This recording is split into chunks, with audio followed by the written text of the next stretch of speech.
بسم اللہ الرحمن الرحیم۔ السلام علیکم۔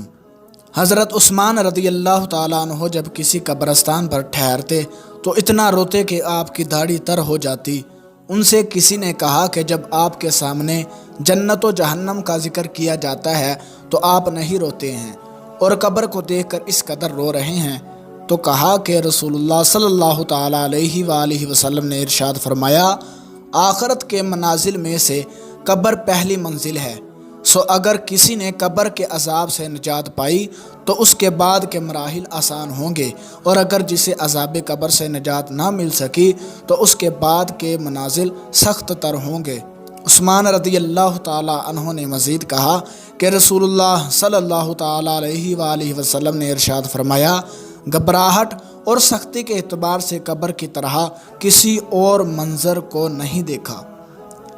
نبی اکرم صلی اللہ تعالیٰ علیہ وآلہ وسلم نے فرمایا، جو شخص اپنے بھائی کی طرف ہتھیار سے اشارہ کرے تو فرشتے اس پر لعنت بھیجتے ہیں۔ رسول اکرم صلی اللہ تعالیٰ علیہ وآلہ وسلم نے فرمایا، دنیا کی مثال آخرت کے سامنے ایسی ہے جیسے تم میں سے کوئی شخص اپنی انگلی سمندر میں ڈبوئے اور پھر دیکھے کہ اس کی انگلی سمندر کا کتنا پانی اپنے ساتھ لائی ہے۔